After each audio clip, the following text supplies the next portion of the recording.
In many ways, it's fulfilling the work that everybody has done. I mean, taking on the responsibility was something that it was pretty daunting for me to do that with my full-time day job. And but the amazing team behind Davos really assisted with me and helped me out. I have an amazing co-chair.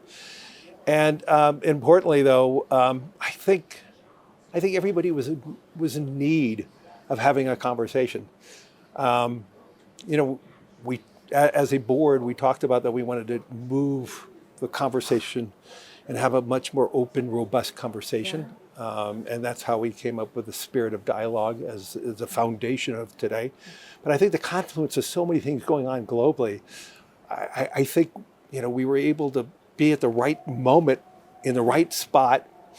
And importantly, let me start out with the foundational issues. I mean, the 55 years of Klaus Schwab was a foundation of what we were being able to build upon.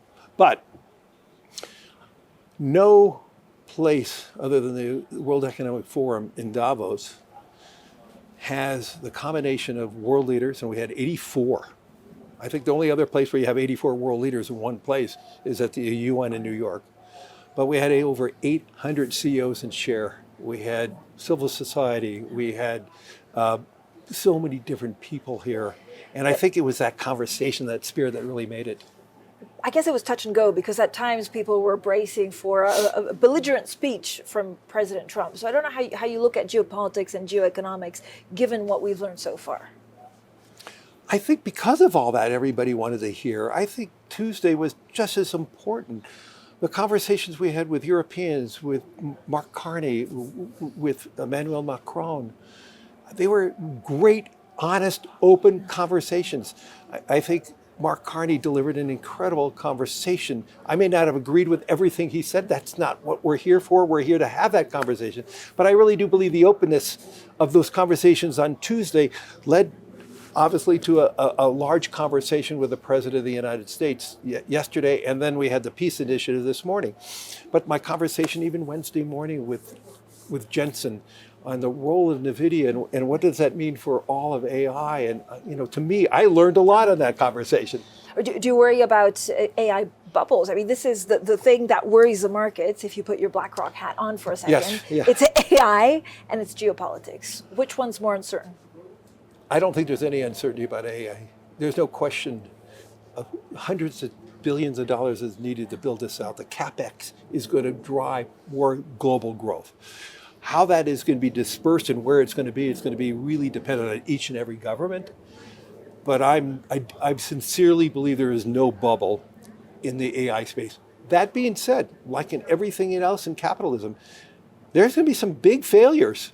Okay, we always see a rotation, and there's going to be some huge winners and some losers. But do I believe the needed capital to build out AI is one of the great opportunities for the world to come? When you think about the hundreds of billions of dollars of infrastructure that's necessary, countries are going to have to rebuild their grids.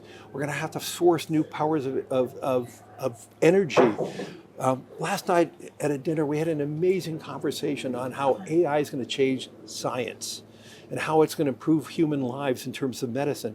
But importantly, there's a strong foundational belief that AI is going to accelerate new sources of power. And if we can have cheap sources of power, abundant cheap sources of power, maybe things that we can't even think of today through AI, imagine how that could lift the rest of the world. You announced a big, partnership with Microsoft that you've raised $12.5 billion as part of this, partnership to bankroll data centers. Yes. Like, when are you hitting 30 million? 30 billion, yeah. 30 billion. When's that coming? Well, we raised 12. We announced 12 and a half. We're actively raising more money. We did already make an acquisition in Aligned Data Centers. The total enterprise value was $40 billion. But not only is Microsoft our partners, MGX of Abu Dhabi, NVIDIA is one of our partners, XAI is one of our partners, and so we have an incredible partnership group in building this out. And And we are seeing more and more opportunity working alongside some of the best hyperscalers. And so we see nothing but opportunity, and that, but we have to be judicious and we have to be thoughtful about it. But I'm very encouraged about what AI can do for humanity. Larry, I mean, the way we've covered World Economic Forum is also trying to figure out whether there was a move away from US assets. Do you see that at all, or is it a conversation that you had with the Trump administration? So if I go back to early Davos last year, I would say the average world investor had an unbelievable overallocation in dollar-based assets.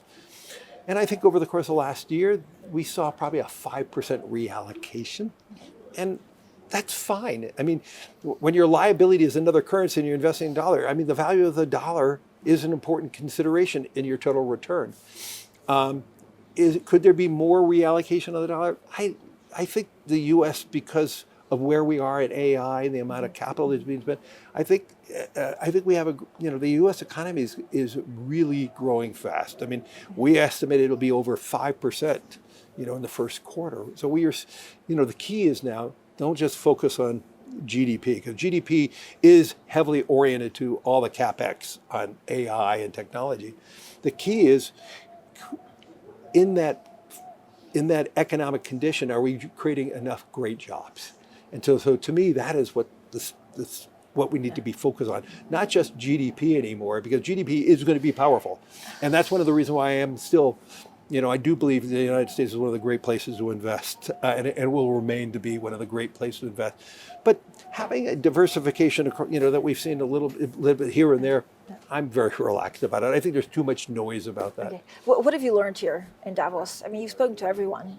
Are people nervous about the relationship between the US and the EU? Is it a little bit better than it was? What do we do with China? What's been the most surprising conversation you've had? How people needed to be here to have a conversation. I think people came here with a lot of trepidation. I think they came here with a lot of fears. And I do believe we're going to be leaving Davos with less geopolitical fears. I believe we have, if there can be peace in Ukraine, which I'm heavily involved in, and BlackRock's heavily involved in working on the Prosperity Fund.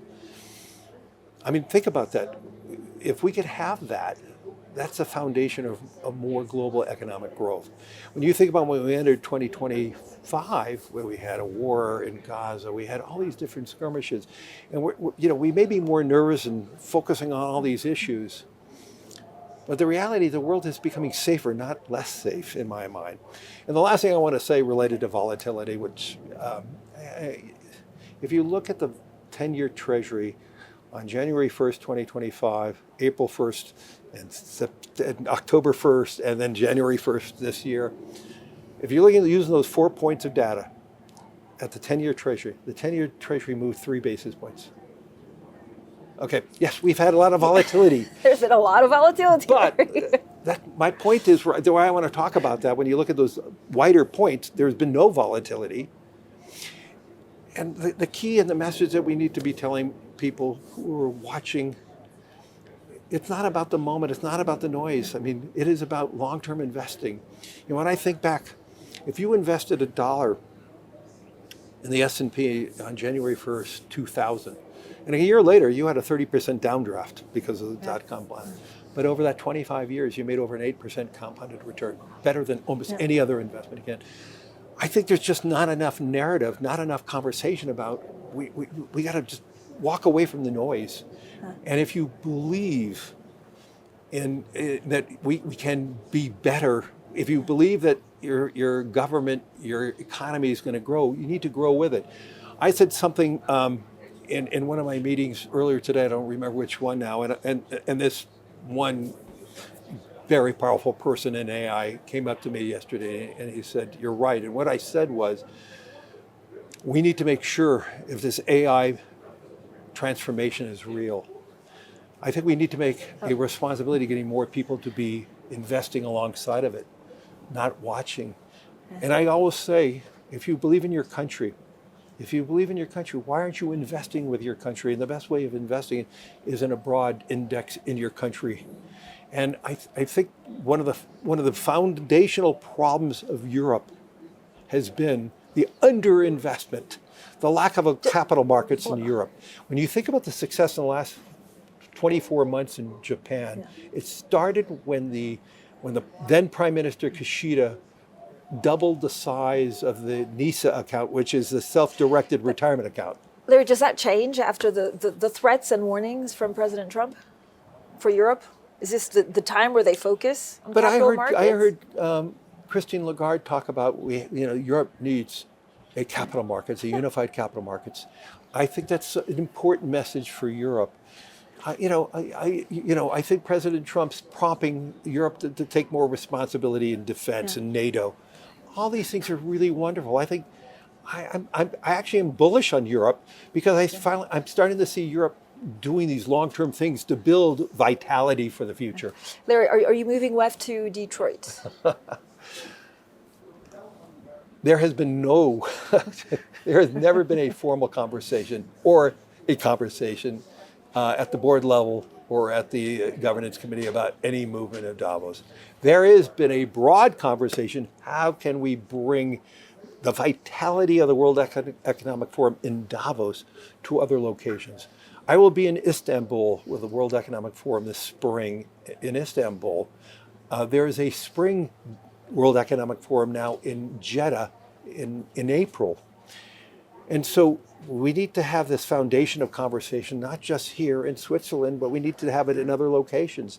And to me, that is going to be the essence of having these things, having more deliberate conversations. And it doesn't have to always be in Switzerland. But Davos is Davos. It is a great town. The weather is magnificent. The hospitality of the Swiss government has been amazing.